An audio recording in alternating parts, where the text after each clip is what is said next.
नमस्कार, स्वागत है आपका आधा दिन पूरी खबर में। मैं हूं सनी गंगासागर आपके साथ में। नमस्कार, मैं हूं आपके साथ साधना पांडे और बिना देरी की खबरों की शुरुआत करते हैं। सबसे पहले बात करते हैं अमेरिका, इजराइल, ईरान के बीच जारी युद्ध की। लगातार तनाव बढ़ता जा रहा है। दरअसल ट्रंप ने ईरान को हॉर्मुज स्ट्रेट को खोलने के लिए 48 घंटे का अल्टीमेटम दिया है और साथ ही साथ ये भी कहा है कि ईरान के पास 48 घंटे का वक्त है। हॉर्मुज समुद्री रास्ते को खोल दो, सरेंडर कर दो, नहीं तो फिर 48 घंटे के बाद कहर बरपेगा। साथ ही उन्होंने धमकी दी है। तो इस पर अल्टीमेटम देने के बाद ईरान ने कड़ी प्रतिक्रिया दी। कहा कि अमेरिका बेबस और घबराकर धमकियां दे रहा है। हमारे पास अमेरिका इजराइल के लिए बड़ा सरप्राइज है। तो ईरान ने कहा है कि बस थोड़ा इंतजार करना होगा। अमेरिका ने F-15E लड़ाकू विमान गिराए जाने के बाद लापता हुए अधिकारी को सफलतापूर्वक बचा भी लिया और इसको लेकर ट्रंप ने सोशल मीडिया पोस्ट करके बताया कि ये अधिकारी एक कर्नल थे जो कि F-15E लड़ाकू विमान गिराए जाने के बाद लापता हो गए थे। तो इससे पहले भी एक अमेरिकी पायलट को बचाया गया था।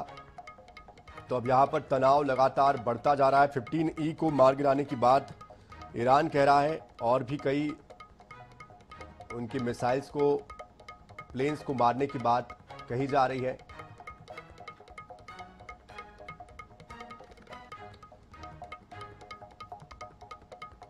और इस बीच रायपुर से बड़ी खबर आ रही है, जहां पर डिप्टी सीएम विजय शर्मा का बयान आया है। 6 अप्रैल 2016 में हुए ताड़मेटला घटना को लेकर कहा, उस घटना को कोई भूल नहीं सकता है।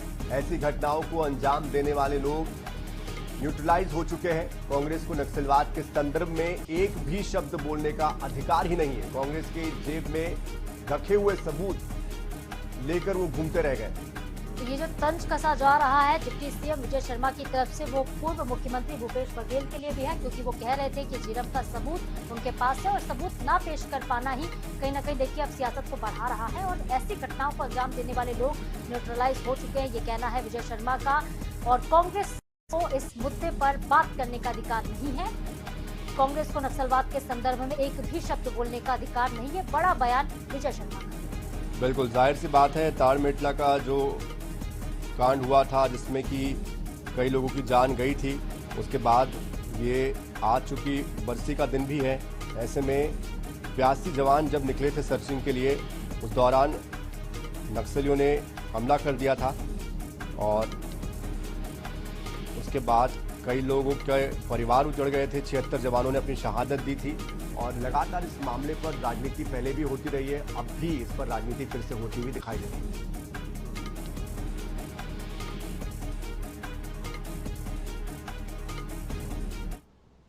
परंतु वो दिन हमको अभी भी याद है। ऐसे ही 6-10 अप्रैल की वो घटना भी कौन भूल सकता, 6 अप्रैल की वो घटना भी कौन भूल सकता है उस बात को।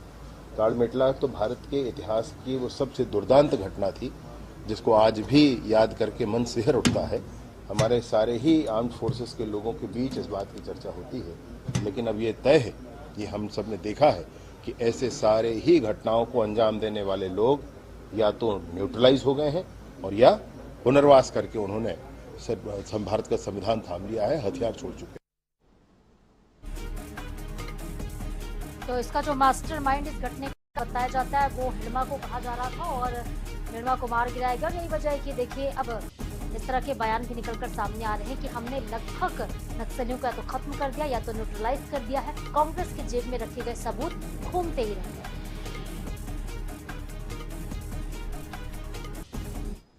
और इधर 5 राज्यों के चुनाव को लेकर सियासी बयानबाजी अब तेज हो चली है। इसी बीच डिप्टी सीएम विजय शर्मा ने बीजेपी की जीत का बड़ा दावा किया। तो विजय शर्मा ने कहा है कि पश्चिम बंगाल में जनता परिवर्तन के मूड में है, बीजेपी की सरकार बनने की पूरी संभावना है। वहीं तमिलनाडु और केरल में भी उन्होंने बीजेपी के बढ़ते जनाधार की बात कही। असम को लेकर विजय शर्मा ने कहा कि घुसपैठ जैसी समस्याओं से जनता परेशान थी और बीजेपी सरकार ने इस मुद्दे पर बेहतरीन काम किया। भूपेश बघेल पर तंज कसते हुए विजय शर्मा ने कहा कि जहां भी वो जाते हैं वहां बीजेपी को जीत दिलाकर आते। तो दरअसल विजय शर्मा पश्चिम बंगाल में चुनाव प्रचार के लिए गए थे और कल भी आपको याद होगा कि सीएम विष्णुदेव साय चुनाव प्रचार के लिए गए हुए। तमिलनाडु में बीजेपी का जनाधार लगातार बढ़ रहा है। केरल में भी विस्तार की बात विजय शर्मा की तरफ से कही गई है। उन्होंने देश भर में बीजेपी के विस्तार का दावा किया और 5 ही राज्यों में जीत का दावा किया। और क्या कुछ कहा है विजय शर्मा ने, सुनिए। विकास काम तो होते ही होते हैं, वो तो असम के जनता के मनोभाव के अनुरूप जो कार्य वहाँ होने चाहिए थे, जिस बात से जनता पीड़ित थी, जो घुसपैठ से पीड़ित थी, उसको दुरुस्त करने की कोशिश सरकार ने की है। सरकार के होने का अर्थ क्या होता है? भाई सिर्फ निर्माणकारी ही सरकार का अर्थ नहीं है। छत्तीसगढ़ में आप इस परिप्रेक्ष्य में देख लें तो निर्माण कार्यों से अतिरिक्त नक्सलवाद के सशस्त्र कैडर का पूर्ण समापन सरकार की बड़ी सफलता है।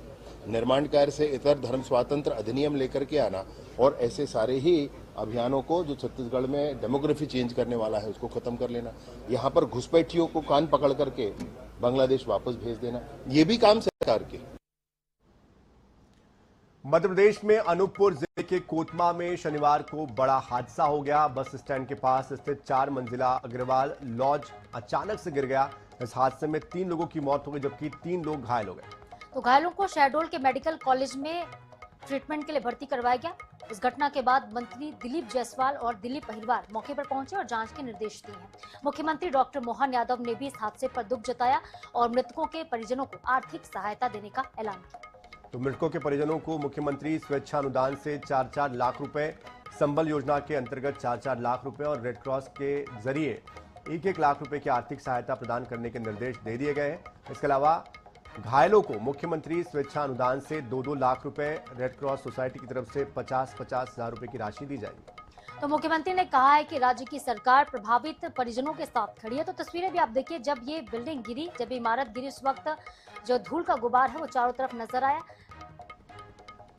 दरअसल बगल में जो इसके बिल्डिंग थी वहां पर काम चल रहा था कंस्ट्रक्शन का, और इसी दौरान वहां पर बताया जा रहा था कि ड्रिल हो रही थी, काम चल रहा था और बगल में ये लॉज था जिसका असर इस पर पड़ा और देखते ही देखते भरभराकर ये बिल्डिंग जमींदोज हो गई, जिसमें कि करीबन 10 से 15 लोग इसमें उस वक्त मौजूद थे और मलबे में कई लोगों के दबे होने की बात कल तक कही जा रही थी। हालांकि ताज़ा अपडेट में ये कहा जा रहा है कि इसमें 3 लोगों की मौत हुई है, 3 लोग घायल हुए, 1 से 2 लोग और मलबे में दबे होने की बात कही जा रही है। तो 18 घंटे से टीम सर्चिंग में लगातार जुटी हुई थी। कल शाम करीब 5:30 बजे के आसपास यह हादसा हुआ है और उसके बाद से रेस्क्यू ऑपरेशन को शुरू किया गया था। भिलाई से भी एनडीआरएफ की टीम जो है वहां पे बुलाई गई है।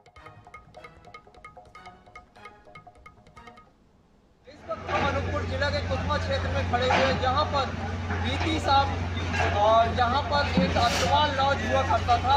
4 मंजिला अग्रवाल लॉज कल मिट्टी के ढेर में ढेर हो गया। लगातार रेस्क्यू टीम लगी हुई है।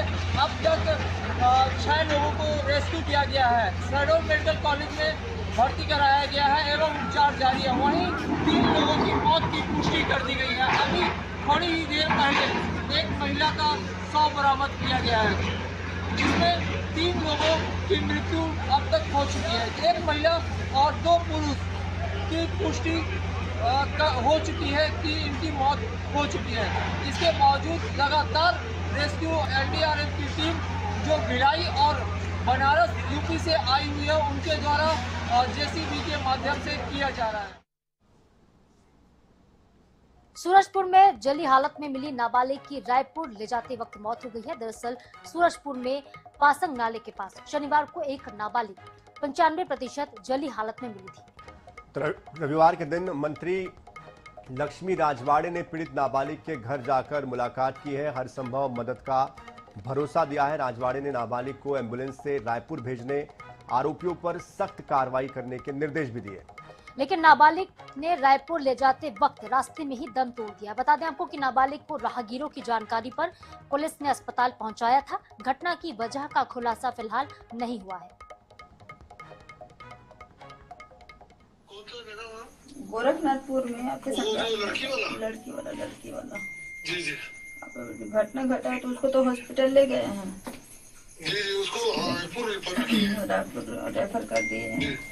तो कुछ यहाँ पे मैं बैठी हुई हूँ, परिवार घर में आई हुई हूँ, तो बता रहे हैं कुछ क्लू मिल रहा है। तो मैम बता दे, इनके बयान पे ही अपना डिपेंड बोल देता हूँ, टीआई को बता दे। तो काफी सारी बातें खुल के आ रही हैं, मुझे लगता है हम लोग को पकड़ के 4 पड़ देंगे तो निकल जाएगा। तो मेरे से होगा भी वहीं पे। यहीं पे है।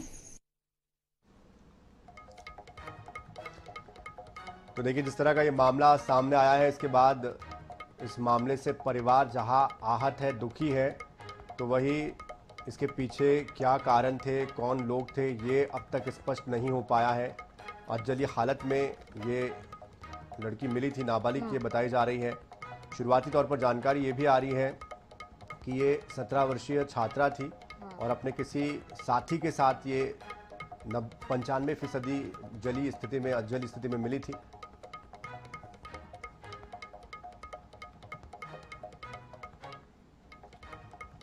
जबलपुर के बेलबाग क्षेत्र के गुरंदी बाजार में एक कबाड़ की दुकान में भीषण आग लग गई और देखते ही देखते आग ने आसपास की 2 अन्य दुकानों को भी अपनी चपेट में ले लिया। घटना के दौरान भरे बाजार में अफरा तफरी का माहौल हो गया।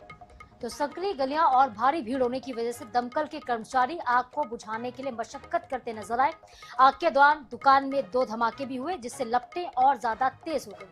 हालांकि दमकल विभाग की तरफ से 7 से 8 गाड़ियां पहुंची और कड़ी मशक्कत के बाद आग पर काबू पा लिया गया। तो पुलिस ने पूरे मामले की अब जांच शुरू कर दी है। ये गुरंदी बाजार मछली मार्केट कबाड़ खाना पीछे है। कबाड़ की दुकान में आग लगी रही और वो बंद थी। हम लोगों ने फोन लगाया, या 2 से 3 दुकान में आग लगी है और फिर फायर ब्रिगेड वालों को फोन लगाया। ये गुरंदी बाजार है और यहाँ पर मतलब मटन का, मछली का कारोबार होता है, लोहे का कारोबार होता है। और समय में अगर ये फायर ब्रिगेड ना आती तो बहुत भीषण आग लग जाती। एक समय पहले भी बहुत भयंकर आग लगी हुई थी, तो 1 महीने 2 महीने तक आग नहीं बुझी थी। लेकिन सुबह करीब 9 बजे हमारे कंट्रोल रूम में सूचना मिली कि गुरंदी मछली बाजार के कुछ दुकानों में आग लग गई है। मौके पर 4 वाहन रवाना किए। यहाँ देखा तो कबाड़ की दुकान में आग लगी थी, इसमें 2 दुकान पूरी तरह जल गई।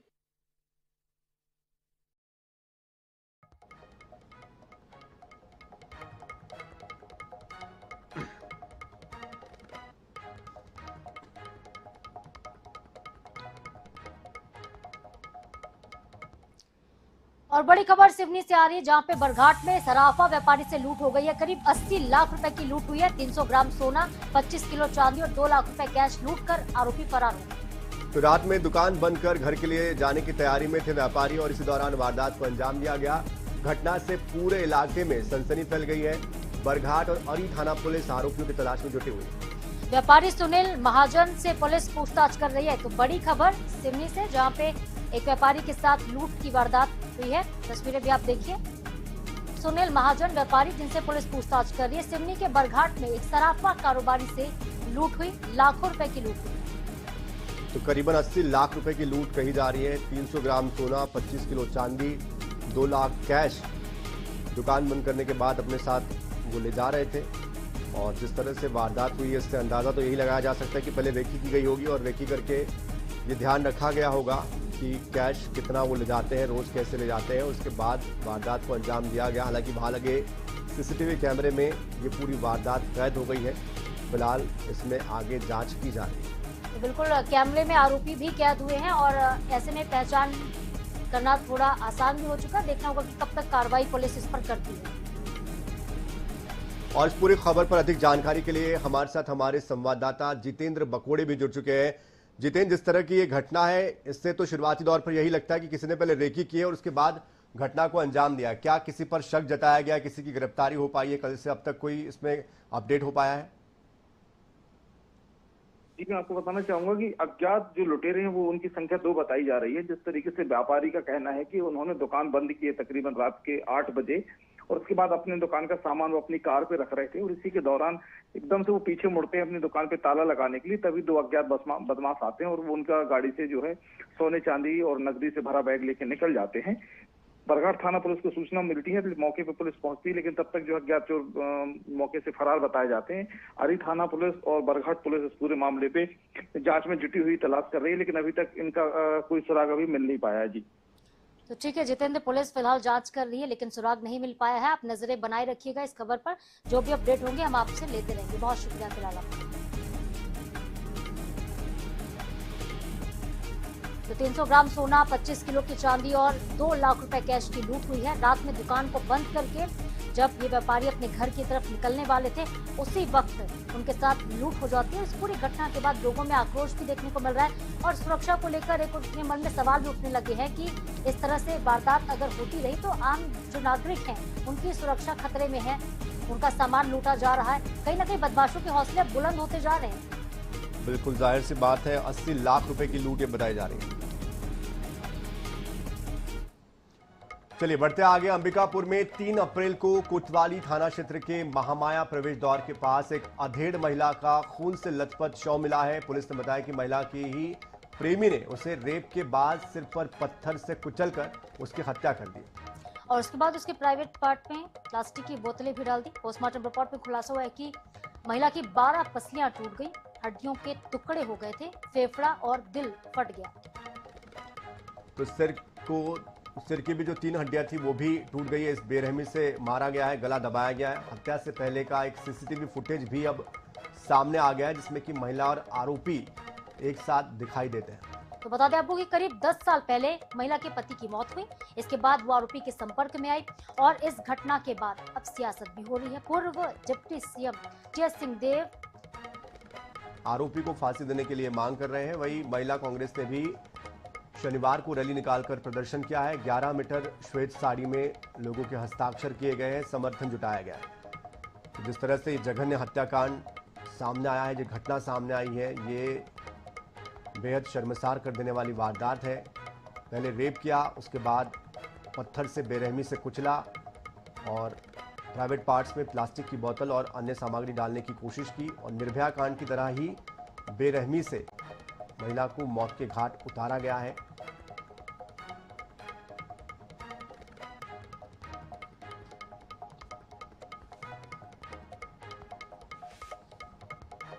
दिनांक 3 तारीख को थाना कोतवाली से एक अज्ञात महिला का शव लाया गया था शव परीक्षण हेतु। गुप्तांग परीक्षण किया तो हमने उसमें 1 लीटर का प्लास्टिक का जो बोतल होता है वो माउथ पीस जो होता है वो अंदर की ओर गुप्तांग की तरफ इंसर्टेड था। हमने सावधानी से उसे निकाला, परीक्षण किया, गुप्तांग के आजू बाजू चोटें मौजूद थीं। शव परीक्षण के दौरान हमने छाती में जो चोटें देखी हैं वो कठोर और भौतिक वस्तु से पहुंचाई गई है। ऐसा प्रतीत होता है कि यदि कोई बलपूर्वक घुटने के बल में उस पर चढ़कर हमला करे और सिर में पत्थर या कोई हार्ड एंड ब्लंट ऑब्जेक्ट से प्रहार करे तो ऐसी चोटें आ सकती हैं। शव को देखने से ऐसा लगता है कि बहुत बर्बरता से उस पर हमला हुआ है और एक व्यक्ति से ज़्यादा हो सकते हैं इस घटना में, क्योंकि छाती की हड्डियाँ मजबूत रहती हैं, आसानी से टूटती नहीं हैं और इतना टूटा है कि वो अंदर के लंग्स को भी डैमेज कर दिया है। मौत का कारण हमने पीएम रिपोर्ट में लिख दिया है। अन्य लैंगिक अपराध से संबंधित जैविक साक्ष्य होते हैं उनको हम जब्त करके पुलिस को दे दिए हैं। बाकी की जानकारी आप आयु से ले। तो अंबिकापुर में निर्भया जैसा कांड देखने को मिला है। पति की मौत के बाद आरोपी के संपर्क में ये महिला आई थी और इसी शख्स ने यानी कि महिला के प्रेमी ने हत्या की है। पूर्व डिप्टी सीएम टीएस सिंहदेव ने फांसी की मांग की। इस घटना को लेकर 3 अप्रैल की घटना जब खून से लथपथ महिला की लाश मिली थी। तो इस पूरे मामले को लेकर रहवासियों में भी आक्रोश है और एक लंबी सफेद साड़ी पर सभी ने हस्ताक्षर किए हैं। कड़ी से कड़ी सजा देने की मांग सभी कर रहे हैं। तो बिल्कुल हैवानों की तरह यह हत्या की गई, हरकत जो की गई है बड़ी बेरहमी से मारा गया। सिर पर पत्थर से वार किए गए, उसके बाद उसे बहुत जगह से देखिए उसे पीटा गया है। उसकी पसलियां टूटी हुई मिली हैं। महिला में 12 फ्रैक्चर मिले हैं उसके शरीर में और पोस्टमार्टम रिपोर्ट में यह भी पता चला है कि उसका फेफड़ा और यहाँ तक कि उसका दिल भी फट गया था। तो कहीं ना कहीं मानसिक तौर पर जो एक सामान्य मानव होता है उसकी तरह तो लग नहीं रहा है। ये जानवर से भी बदतर सलूक इस शख्स ने किया है और जिस तरह की ये घटनाएं सामने आ रही है कहीं ना कहीं सोचने पर मजबूर भी करती है कि किस तरह से हैवानियत की हदें पार करते हुए इस पूरी वारदात को अंजाम दिया गया।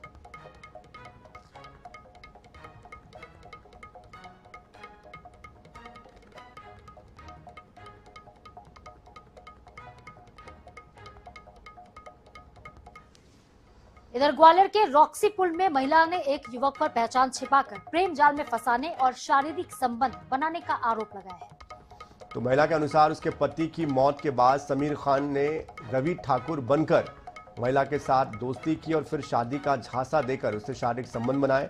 महिला को जब रवि उर्फ समीर की सच्चाई के बारे में पता चला तो उसने संबंध बनाने से इनकार कर दिया, जिससे कि नाराज आरोपी ने अश्लील वीडियो वायरल करने और जान से मारने की धमकी दी। तो फिलहाल पुलिस ने महिला की शिकायत के आधार पर आरोपी के खिलाफ मामला दर्ज कर लिया और आरोपी की तलाश शुरू कर दी है। मेरी फ्रेंड थी, उसने नंबर दिया था मेरा, यानी कि वो ना हिंदू है, वैसे हिंदू का नाम बताया था उसने, रवि ठाकुर नाम बताया था। जब बाद में मालूम पड़ा मुझे वो मोमडन है। 1-1.5 साल बाद जब फोटो वगैरह वायरल करने की कहने लगा मुझसे, घर वालों को ही धमकी देने लगा वो मेरे। माधोगंज पे एक युवती एक आवेदन के साथ उपस्थित हुई। उनके द्वारा बताया गया कि को लगभग 2-3 साल पहले उसकी जो पति की मृत्यु हो गई थी, उनके बच्चे भी हैं और वो जाकर के अपने मायके रहने लगी थी। मायके रहने के दौरान आस पड़ोस के जो है एक व्यक्ति है रवि ठाकुर, उससे उसकी दोस्ती हो गई। दोस्ती होने के बाद दोनों में प्रेम संबंध बने और जब ये इस युवती ने जो है रवि ठाकुर नाम के उस व्यक्ति शादी के लिए बताया तो उसने अपनी असल पहचान जो है बताई कि मैं समीर खान हूँ और मैंने जो अपना नाम चेंज करके चूँकि आपसे दोस्ती करने के लिए किया था।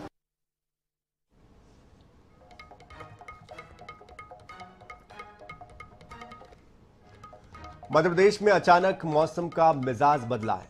बैतूल, ग्वालियर समेत 10 जिलों में ओलावृष्टि से सड़कों पर सफेद चादर जैसा नजारा दिखाई दे रहा है। और इसके अलावा आज भी प्रदेश में 27 जिलों में बारिश का अलर्ट जारी हुआ है। साइक्लोनिक सर्कुलेशन और टर्फ सिस्टम के एक्टिव होने से पूरे प्रदेश में मौसम का इस तरह से मिजाज देखने को मिल रहा है। तो अगले 24 घंटे में तेज आंधी बारिश की भी संभावना है। मौसम विभाग ने भोपाल, ग्वालियर समेत 45 जिलों में आंधी, बारिश, ओले गिरने का येलो अलर्ट जारी कर दिया है। खराब मौसम का असर फसलों पर भी पड़ा है। रायसेन, बैतूल, श्योपुर समेत कई जिलों में गेहूं और सब्जी की फसलें खराब हो गई हैं। तो कई जगहों पर खेतों में खड़ी फसलें जो है ओलों के चलते बिछ गई हैं। पिछले 24 घंटे में प्रदेश में 20 से ज्यादा जिलों में आंधी और बारिश दर्ज हुई है। और चलिए अलग अलग जगहों की आपको तस्वीरें भी हम दिखाते हैं। ये 5 तस्वीरें आप देखिए। रायसेन की तस्वीर आप देख रहे हैं, बैतूल की, बिछोर, दतिया और श्योपुर, जहां पे बारिश के बाद ओले भी गिरे और लगभग फसलों को हर एक जिले में नुकसान पहुंचा है। तो येलो अलर्ट जारी कर दिया गया है 45 जिलों में।